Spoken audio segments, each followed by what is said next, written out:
Ragu-ragu bilangan rakaat solat imam. Okey, satu lagi. Jika makmum ragu-ragu adakah imam telah solat 4 rakaat atau 3 rakaat, yakni solat zuhur, adakah dia perlu mengucapkan subhanallah untuk mengingatkan imam? Jadi ini ada banyak qaul, ada banyak khilaf. Menurut Ar-Rawayani, tidak perlu mengucap subhanallah kerana yang jelas di sini imam menganggap dia telah solat 4 rakaat, sedangkan makmum pula tidak yakin dengan kesalahan imam itu. Jadi maknanya ada pendapat kata tak perlu kita tegur. Mana kita ikut keyakinan imam tu. Kalau imam solat 4 rakaat atau 3 rakaat, solat zuhur tu, perlukah dia mengucap subhanallah? Tapi jumhur ulama sebaik-baiknya, terutamanya mazhab kita perlu tegur subhanallah. Banyak perkara yang nak tegur tuan-tuan. Kalau katalah imam, itu yang kita nampak sebutan imam salah, imam tinggal rakaat. Kalau imam yang dia tak tahu salah dia, contoh bila ada najis atas pakaian dia kan, najis tak cecak contohnya. Lepas tu yang nampak di belakang ni makmum. Jadi bila nak nampak najis ada bahu para imam, bahu imam, makmum yang nampak wajib tegur. Kerana imam tidak boleh menanggung najis. Kalau dia menanggung najis dalam sembahyang, batal sembahyang dia dan makmum semua batal. Jadi nak menegur macam mana? Imam ada najis di badan dia, menanggung najis, ataupun kain dia koyak menampakkan aurat. Koyak tempat yang nampakkan aurat lah. Kalau koyak di belakang ketiak tak apa. Ini di antara pusat dengan lutut kan. Di situ koyaknya kain. Nampak aurat, nampak paha, batal sembahyang. Nampak paha kan? Nampak lurah belakang kan? Batal. Macam mana nak tegur? Imam tak perasan kain koyak. Macam mana nak tegur imam? Ada cara dia. Takkan kalau bang imam ada najis tak cicak, takkan nak cakap. Atau imam kain koyak, cakap batal. Bagus. Kita bergerak. Ustaz mesti tahu. Bila imam tu kita nampak ada najis, sebab tu di belakang imam ni bukan sebarang orang. Jangan letak budak-budak ataupun orang yang biasa-biasa. Mesti orang letak orang yang luar biasa, orang yang tahu bab sembahyang. Dia kan tahu, dia nak tegur. Kalau budak-budak tengok letak najis, dia tak tahu, lantak dia. Dia kena tegur, wajib tegur. Kalau tak tegur, makanya kesalahan dosa tu ditanggung atas kita sebab kita nampak. Inilah Nabi menyebut di antaranya bila kita nampak kemungkaran, man ra'a minkum munkaran fayughayyiru bi yadihi, fa in lam yastati' fa bi lisani, fa in lam yastati' fa bi qalbi wa dzalika adhafu iman. Bila nampak kemungkaran ni benda yang boleh membatalkan, menjejaskan kita punya ibadat. Kita tegur, iman ada kain koyak, tegur. Cara menegur, dia kena ke depan. Dia kena sebut subhanallah, dia ke depan dan berdiri bersama-sama imam tadi. Berdiri sebelah dia. Jadi imam ini terkejut, siapa pula sebelah aku ni? Dia tak tahu apa salah dia. Dia tak tahu najis belakang. Jadi imam dia mesti belajar juga. Sebab itu bab semayang ni, nama bertajuk solat berjamaah, panduan imam dan makmum. Dua-dua kena belajar. Jadi bila ada seorang dah rapat dengan dia kena tahu dah, ini aku ada salah ni, nak tukar lah tu. Jadi dia kena beredar, dia kena keluar. Dia keluar lah. Jadi imam tadi yang gantikan. Dan bila dia keluar, apa salah aku? Dia tengok badan, ada najis, kain koyak, patutlah. Baru dia nampak. Itu imam yang tahu. Kalau imam yang tak belajar, dia duduk tu, dia tembi kawan tu, apa imam ni, kamu kacau-kacau pula. Itu kacau lah. Ya.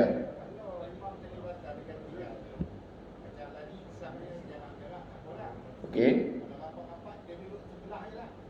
Duduk sebelah. Duduk sebelah imam lah. Tak payah. Duduk sebelah imam. Dan maksudnya bila dia ke depan, maksudnya yang belakang kosong ke? Imam nak keluar. Kalau sak yang rapat-rapat, kalau ada pintu. Sebab itu sunnah dia, Nabi kalau di masjid Nabi lah, dia ada pintu depan. Macam ni ada pintu, tapi ke mana pintu ni?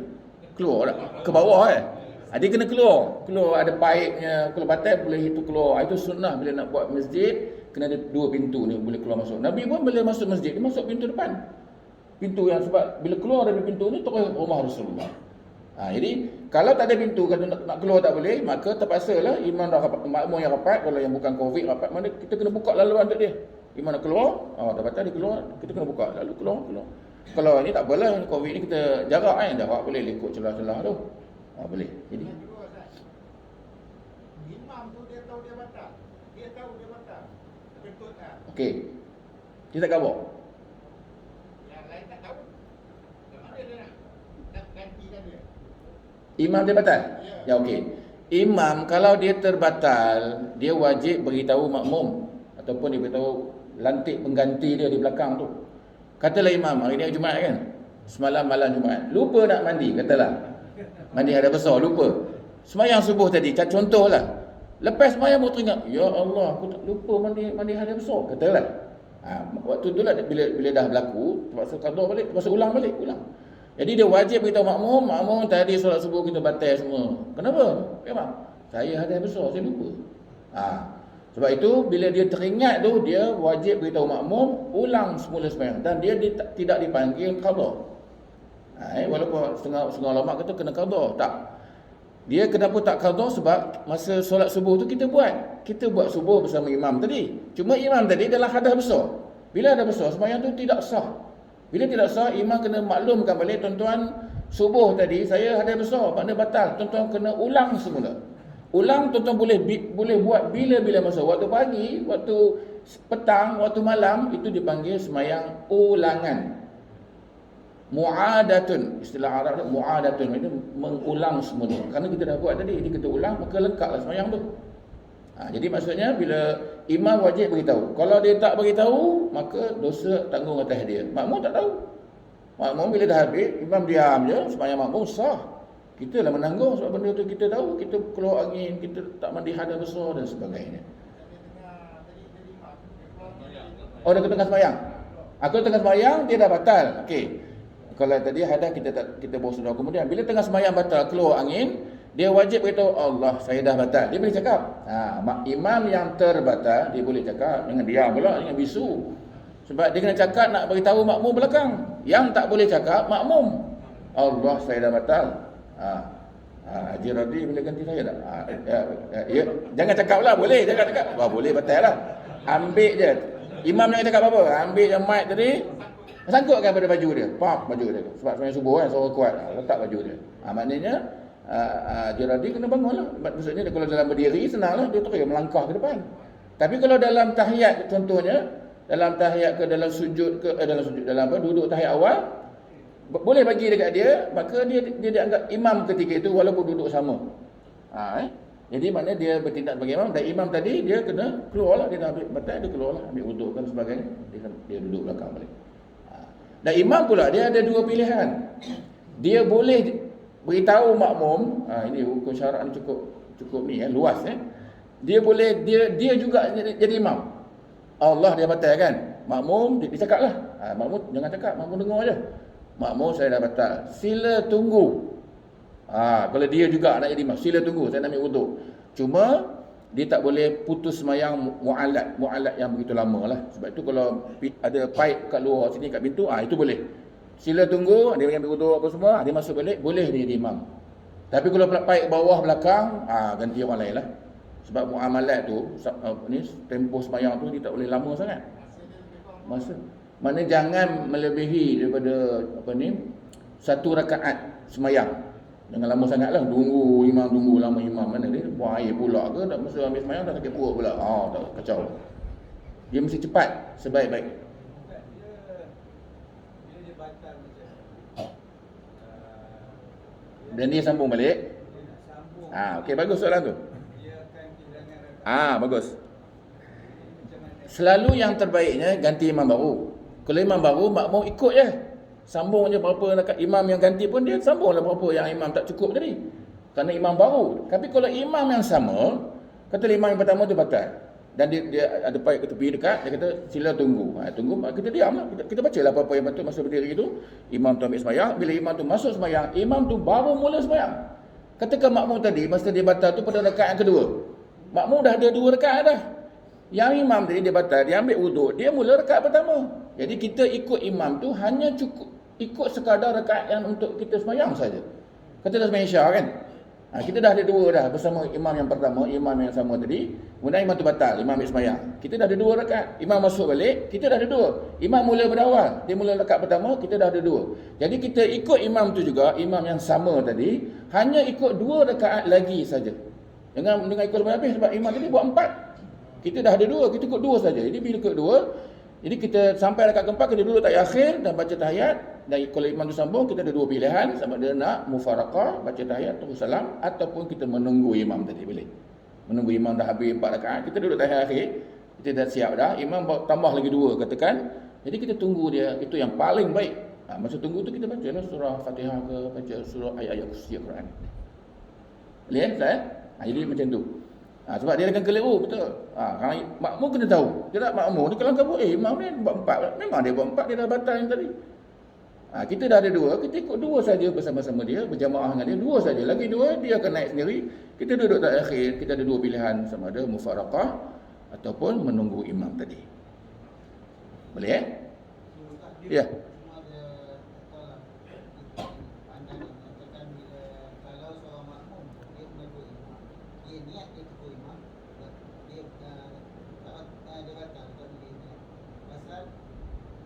Kalau dia nak tegur, dia niat tegur dan zikir. Kalau dia sekadar dia niat tegur saja, pasal itu bukan perkataan sembahyang. Yang mana tegur?